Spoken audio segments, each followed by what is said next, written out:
I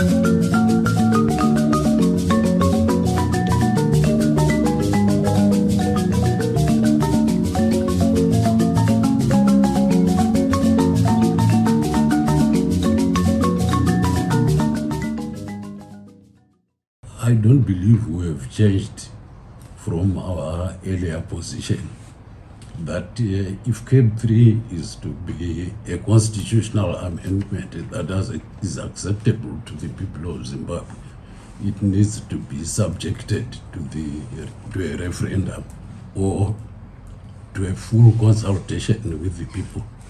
Yes, there were consultations made end of April, early May, for 4 days, but those consultations did not cover the majority of the people.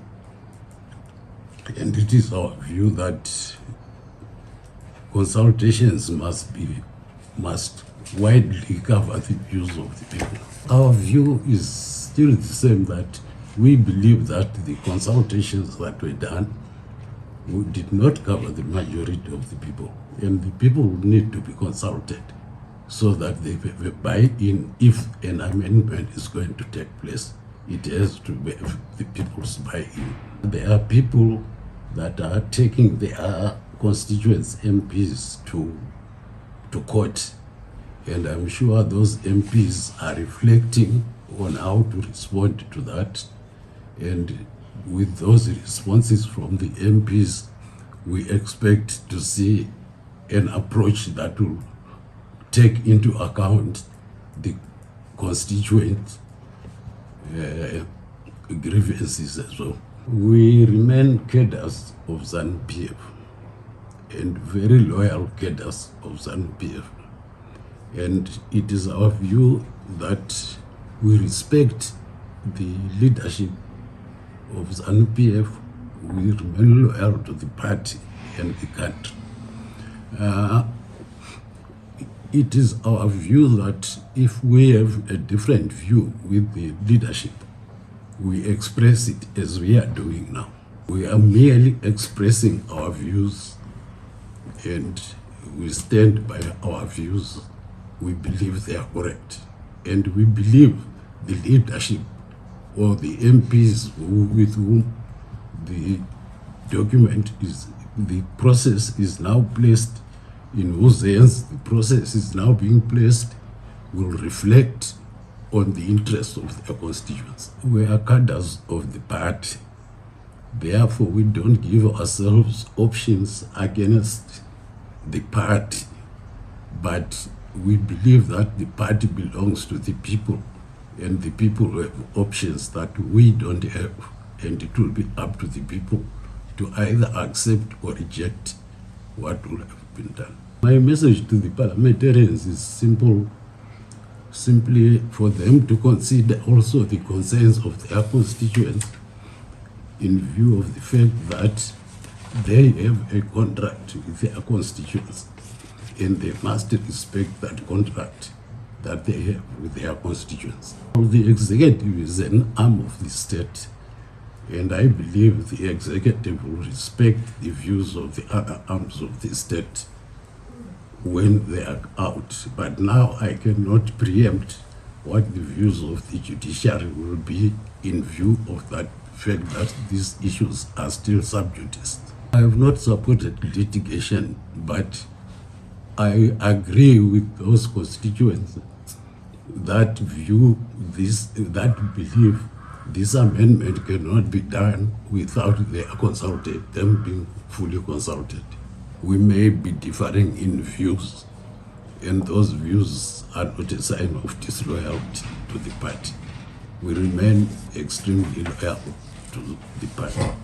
And our statement today is not a reaction to the party presser by the Secretary for Information yesterday. We are not reacting to that.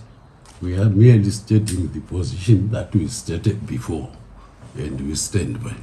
Internationally, you would accept that when such amounts of money are thrown around, it borders on money laundering, and I have not heard a better word to it.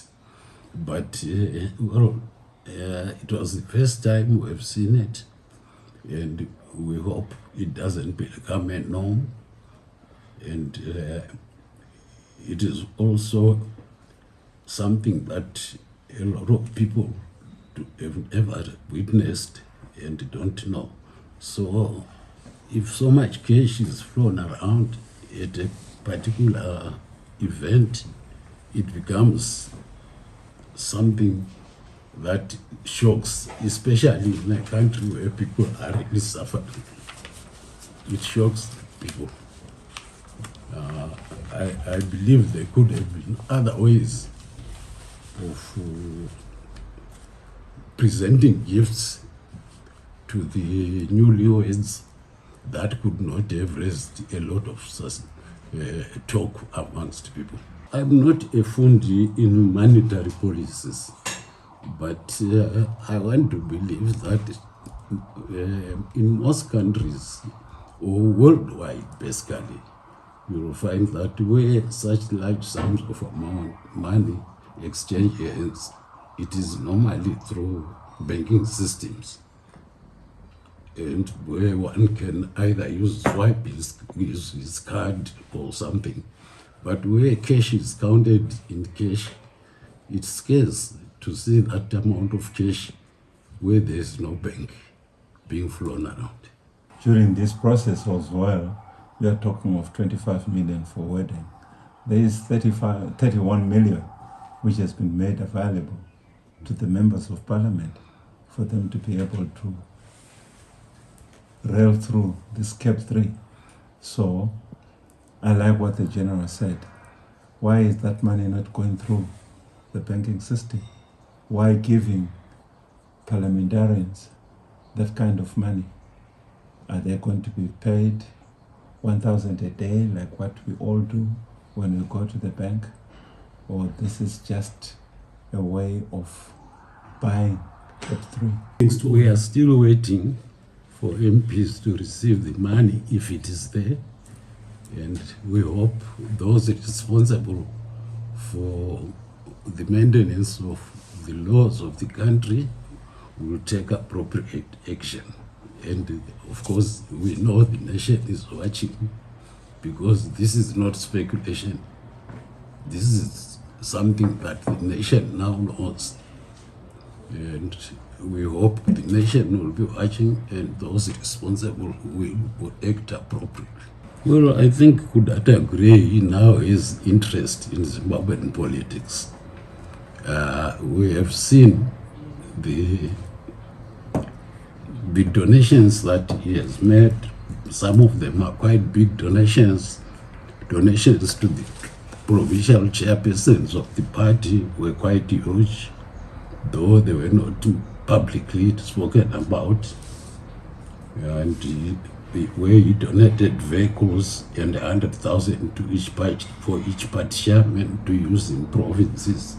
And we want to believe that he now has political ambitions. My view is that all Zimbabweans have a right to aspire to be political leaders, but in the correct manner. And what I view as a correct manner is a manner in which one proves himself to have the people's interests at heart, rather than bribe your way upwards. I don't want to accuse him of bribing his way upwards now, but should it be proven that he's trying to bribe his way upwards, then that should be stopped. And such necessary penalties must be applied on people of that character. You should also remember that even for him to be in the Central Committee, he gave the provincial chairman cars, a car, money. So if that is his way, it's up to the people of Zimbabwe to see whether they will accept it. I suppose this is why we are here to say a proper process of voting should take place for someone to be voted to be a president for our country.